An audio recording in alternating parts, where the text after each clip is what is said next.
IPL trade बाजार और वहां पर सबसे ज्यादा नजरें जो हैं हार्दिक पांड्या के ऊपर हैं और हार्दिक पांड्या को लेकर पूरी डील मतलब कहाँ फंस रही है, कहाँ पर मामला बन रहा है, बहुत सारी चीजें चल रही हैं। तो सारे पॉइंट जो हैं आपको अभी डिस्कस करके हम बताएंगे भी। और एज ऑफ नाउ जो सबसे ज्यादा डिस्कशन चल रही है वो चल रही है भाई हार्दिक पांड्या टू केकेआर और देन एज कैप्टन।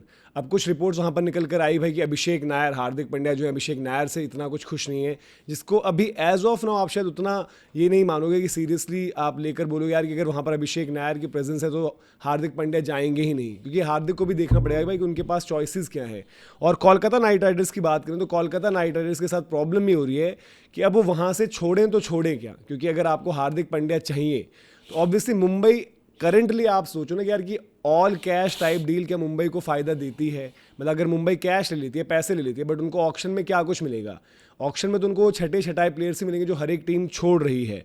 तो कोलकाता नाइट राइडर्स से प्लेयर्स वाला जो स्वैप है वो मूवमेंट में क्या है, पथिराना, कैमरन ग्रीन, ये सब लोगों को जो है नामों के इर्द गिर्द जो चर्चा चल रही थी। तो पथिराना आई डोंट थिंक जो इंजरी का उनका केस है, और प्लस जो उनकी परफॉर्मेंसेज भी रही है, मतलब चेन्नई के लिए बड़ी अच्छी आई जब उन्होंने खेला, और बड़े अच्छे में भी ऐसा नहीं कि बहुत तूफानी कि भाई उनके मुकाबले का गेंदबाजी पूरी लीग में नहीं था। तो वो एक उनको थोड़ा सा रोक रही है पथिराना। और पथिराना शायद मतलब कोलकाता यही करेगी भाई कि रिलीज कर दो तो पैसे जो मिल जाए वापस, वही बेटर डील है, क्योंकि ट्रेड पथिराना से कोई रेयरली करेगा, इंजरी का केस। और ग्रीन का मामला फंस रहा है अभी एज ऑफ नाउ, वो है कि भाई अवेलेबिलिटी, तो ग्रीन के साथ कम्युनिकेशन वो जो जारी रहेगा, उसके बाद आपको पता चलेगा, देन आप कुछ कॉल ले सकते हैं, क्योंकि हार्दिक पांड्या ग्रीन एक ऐसा ट्रेड है जिसमें मुंबई भी इंटरेस्टेड रहेगी। बट बाकी जो नाम आ रहे हैं अलग अलग, कि कभी आ रहा है अंकुश रघुवंशी का नाम, बट अंकुश रघुवंशी अकेले नहीं हो सकते, उनके साथ और जो ऑप्शंस है सेट ऑफ प्लेयर्स, उसमें क्या कुछ मांगे जा रहे हैं उस पर जो है काफ़ी कुछ डिपेंड करता है। तो कोलकाता नाइट राइडर्स क्या है भाई, ये सोच रही है कि भाई कि हमें देना कुछ ना पड़े और हार्दिक पांड्या मिल जाए, तो ऐसे नहीं हो पाएगा। क्योंकि जो पहले बात आई थी भाई कि ऋषभ पंत के लिए जब फोन कॉल्स और ये सब इनिशिएट हुआ था, तो वरुण चक्रवर्ती या सुनील नरेन चॉइस में जो खिलाड़ी थे वो ये थे। और ऑब्वियसली जो यहाँ से लखनऊ का हुआ भी स्वॉप दिल्ली वाला, वहाँ पर भी वो स्पिनर ही लेकर आए, क्योंकि राठी जी की परफॉर्मेंसेस पिछले सीजन की, देन उनको भाई एक स्पिनर चाहिए गेम खोलने के लिए, पर्टिकुलरली जब आप कहीं और भी जाओगे, क्योंकि उनकी प्रॉब्लम इस साल क्या थी, पावर प्ले की विकेट भी आ जा रही है, 3 आउट 4 आउट, फिर पूरी पिटाई, फिर डेथ में थोड़ा बहुत डैमेज कंट्रोल। तो यहाँ पर नरेन और वरुण अगर उन्होंने वहाँ पर रिजेक्ट किए तो दैट मीन्स वो यहाँ पर भी रिलेक्टेंट रहेंगे, और कहीं ना कहीं नरेन तो भाई फेस ही है केकेआर के, वरुण भी वो एक बनते जा रहे हैं। तो क्या ऑप्शंस हो सकते हैं अंकुश रघुवंशी के साथ जिनके लिए मुंबई को सेटल होना चाहिए कि भाई कि चलो ये तो हम मान जाएंगे? मतलब अगर पहली चॉइस अंकुरिश है तो भाई ये बड़ी गलती कहूंगा, क्योंकि अंकुरिश +1 हो सकते हैं किसी के साथ, किसी बड़े प्लेयर के साथ वो भी। और बात रही कि ऋषभ पंत के लिए उन्होंने जब ट्रेड वाली बात चली तो ठीक है उन्होंने नकार दिया, बट हार्दिक पांड्या आज की डेट में एक ज़्यादा यूटिलिटी देंगे आपको। एक तो कप्तान के तौर पे भी आपकी चॉइस होंगे, एक बैटर के तौर पे भी फिट इन करेंगे, एक बॉलर के तौर पे भी फिट इन करेंगे। ठीक है उनकी फॉर्म पिछले नहीं लगी हुई, बट आज की डेट में अगर ज़्यादा वैल्यू किसी प्लेयर की होगी तो ऋषभ पंत की बजाय वो शायद हार्दिक पांड्या होंगे जिनके पीछे। तो ऋषभ पंत को अगर रिजेक्ट किया गया कि वरुण को नहीं देंगे तो उसमें कोई वो नहीं है, बट हार्दिक पांड्या के लिए आप सोच सकते हो। हालांकि अपना आप प्लेयर ही दे दोगे जो कोलकाता की हम टीम की तो बात उस कर रहे हैं, तो फिर वो ट्रेड होगी नहीं। आप मतलब कैप्टन बना रहे हो, देखो आपको कैप्टन के साथ साथ कहीं ना कहीं कुछ कोर में चाहिए। देखो अभी जो मेरे पास सामने जो लिस्ट है, अजिंक्य रहाणे, अब कहीं कहीं तो मैं सुन रहा हूँ चेन्नई वाले अजिंक्य रहाणे को लाना चाहते हैं, पता नहीं क्या एक चल रही है अलग ही, सोशल मीडिया पर तो सब कुछ चल रहा होता है। रहाणे कोई ऑप्शन है नहीं उनके लिए, रिंकू सिंह एक ऑप्शन हो सकते हैं, but then as of now उतना वो नहीं कि आप रिंकू अंकुश की जगह क्या हार्दिक दोगे, वो नहीं हो सकता। अंकुश एक जो नाम हमने डिस्कस किया, मनीष पांडे के नाम के ऊपर कोई डिस्कशन नहीं हो सकती।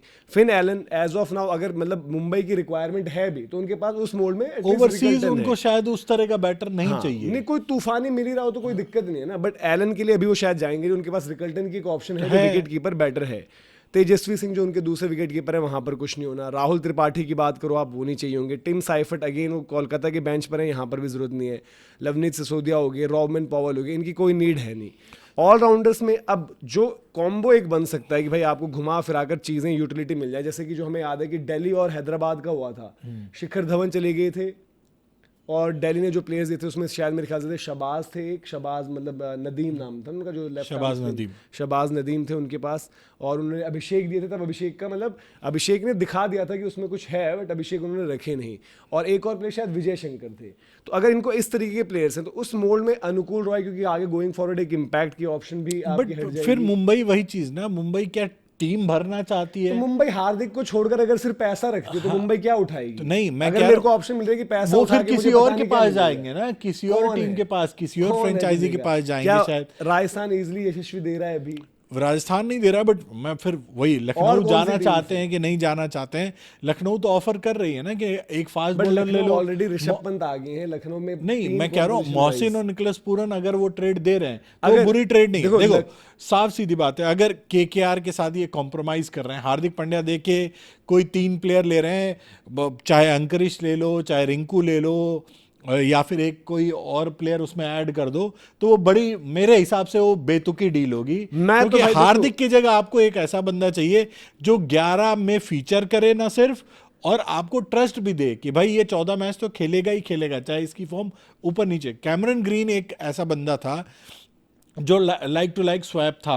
आप वरुण दोगे नहीं, आप सुनील नरेन दोगे नहीं। रिंकू का मुझे नहीं लगता कि रिंकू के ट्रेड में इतनी दिक्कत इनको होनी चाहिए, बट फिलहाल वो उनकी तरफ से इस तरह की चीज़ें नहीं आ रही हैं।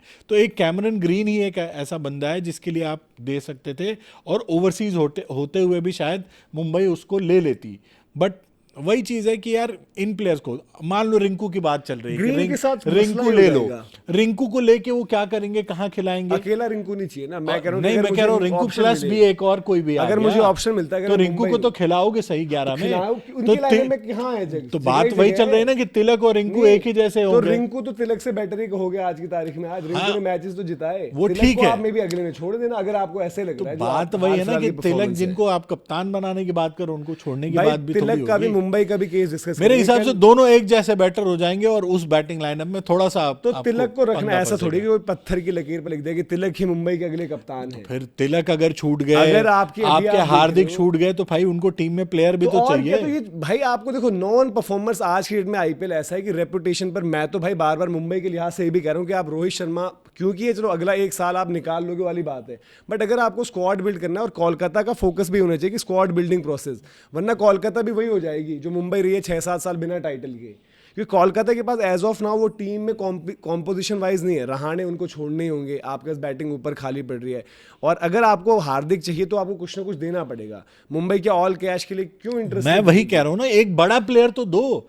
अब वो बड़े प्लेयर के लिए तैयार ही नहीं हो रहे हैं, उनको ऐसा लग रहा है कि पता नहीं क्या हो जाएगा, या मुंबई उनको उनके मतलब 2 छोटे प्लेयर लेके और हार्दिक पांड्या दे देगी। तो मुंबई भी देखो, अगर मुंबई हूं तो मेरे मुंबई के पास ऑफर तो और भी बाकी टीमों से भी जाएंगे यार। अंकुरिश, रिंकू और कार्तिक एज ऑफ नाउ जो मेरे पास मार्केट में कुछ मिल ही नहीं रहा है, तो मैं इसको भी कंसिडर कर लूंगा कि भाई चलो, एक मेरे को बॉलर इंडियन मिल रहा है, एक आपका अंकुरिश टॉप ऑर्डर में एक ऑप्शन की मिल जाएगा, विकेट कीपर भी आपको हो सकता है, और साथ में आपके रिंकू हो सकता है। ये तीनों प्लेयर मैं बता दो कि चलो एक रिंकू को छोड़ के, बल्कि रिंकू को भी मैं आप नहीं गिनोगे कि 14 मैच की गारंटी होंगे। भाई मैं आज सीजन की शुरुआत क्या थी, तो इनमें बाद के मैचेस में उन्होंने रन इनमें सबसे ऊपर मैं कार्तिक त्यागी को एज ऑफ नाउ रखूंगा कि भाई कि आपका एक इंडियन बॉलर जो मेरे को आगे, बट 14 मैच की गारंटी नहीं होंगे ना। वानखेड़े में 2 मैच में पिटाई हो गई, उसके बाद फिर आप बिठा दोगे। मतलब कार्तिक त्यागी ने अच्छा भी करा, पिटाई तो किसी की भी हो जाएगी, पिटाई बुमराह को क्या हटा दिया। मैं वही कह रहा हूँ ना, आप कम से कम ऐसा प्लेयर तो लोगे। वरुण चक्रवर्ती अगर मिलता तो वरुण के साथ आप जाते, चाहे वो रन खाता नहीं खाता वो अलग बात है। केकेआर, एक बात बताओ ना, केकेआर एक समस्या को सुलझाने के लिए दूसरी समस्या बना दे अपने लिए। स्पिनर उनके पास हैं यार, जो उनका सुनील नरेन के साथ में काम कर जाएगा, अनुकूल को अच्छा यूटिलाइज कर पाएंगे शायद, क्योंकि वरुण के होते हुए यूटिलाइज भी नहीं हो पाता है। तो वरुण मेरे हिसाब से प्लस हार्दिक भी तो आके बॉल से आपको ऐड करेगा। यार हार्दिक, देखो हमें वही जो लग रहा है, हार्दिक हमें लग रहा है कि हार्दिक सारी चीजों का समाधान है, कि मतलब हार्दिक पांड्या आगे तो सब कुछ ही ठीक हो जाएगा, बट एक अकेला हार्दिक, उनके पास जब बाकी की टीम ही भाई कम से कम अभी एज ऑफ नाउ, जैसे अगर हम कार्तिक की बात करें, कार्तिक मैं कहूंगा कोलकाता को नहीं देना चाहिए। इंडियन बॉलर्स में भाई ऑप्शन ही नहीं, इंडियन बॉलर्स कौन है? फिर डील कैसे होगी? तो वही तो कह रहा हूं, अगर आपको ऐसी डील का ऑप्शन मिलता तो उनको लेना चाहिए मुंबई को। अगर ये इंडिया के आज बॉलर आप देखते हो, कौन है इंडिया के जो बॉलर्स परफॉर्म कर रहे हैं? भुवी, जो मतलब ऑलमोस्ट हम बात करते हैं रिटायरमेंट वाली बात है। रसिक ने अच्छा किया, रसिक को भी आरसीबी छोड़ेगी नहीं, जो आपके यंगर लॉट में है। जो लखनऊ के सारे बॉलर्स है भाई, मैं उनको तो बिल्कुल ट्रस्ट नहीं करता, वो सारे इंजरी प्रोन है सबके सब। हाँ, वो इंजरी वाला कार्तिक तो इंजरी के बाद उनको चाहिए भी तो भाई दीपक चहर को उन्होंने रखा हुआ, दीपक चहर को कब तक ढोएंगे? दीपक चहर के इस साल की परफॉर्मेंस, पिछले साल की परफॉर्मेंस, अश्विनी कुमार, ये क्रिश थे उनके पास, तो ये सारे ऑप्शन देखते हैं उनको, इसीलिए उनको ऐसा बंदा चाहिए जो 14 मैच की गारंटी देगा। भाई कार्तिक त्यागी आज की डेट में आप खिलाओगे, अगर वो इंजर्ड नहीं, चलो मैं कार्तिक को मान भी ले रहा हूं, बट फिर भी हार्दिक के कंपैरिजन में अगर आप देखोगे तो भाई हल्का सौदा है मेरी नजर में। भाई देखो, अब हल्के सौदे करने ही पड़ते हैं ट्रेड के ऑप्शन में जब आपको कुछ और चीज़ नहीं मिल रही। और कोई भी बंदा स्ट्रेट अवे अपना मैच विनर जब तक वो खुद नहीं जाना चाह रहा है तब तक आप डायरेक्ट नहीं दोगे ना। और कोलकाता फिर क्या मतलब हासिल कर लेगा? Varun Chakravarthy I think complement भी देखो, कोलकाता मैच जीतना तब शुरू करी सरफेस में उनको मददगार मिले, और फिर जब नरेन के साथ वरुण की परफॉर्मेंस आने लगी। जब वरुण की नहीं आ रही थी तो भाई नरेन बड़े अच्छे स्पेल्स डालते थे, बट एक एंड से पूरी पिटाई लगी रहती थी। ये सारे साथ में आकर चिप इन करने लगे। कार्तिक भी क्योंकि नई बॉल नहीं डालते थे, कार्तिक भी आते थे 5वें 6ठे ऑनवर्ड्स या फिर उसके बाद, और बीच का फेज ये बहुत अच्छा वे कंट्रोल करते थे। खैर लेट्स सी, मतलब क्योंकि देखो कोलकाता को कुछ तो देना पड़ेगा अगर उनको चाहिए, और वो अपने अगर मार्क ही नहीं भी दे रहे हैं तो थोड़े बहुत प्लेयर्स आप उनको, और कोई चॉइस है नहीं। इन नामों के अलावा किसको आप ट्रेड के लिए सोचोगे? कोलकाता में और नहीं है। अगर ऑल कैश लेती है तो मुंबई मतलब थोड़ा सा एक वही, मुझे पता नहीं क्यों लग रहा है कोलकाता हार्दिक को नहीं ले पाएगी।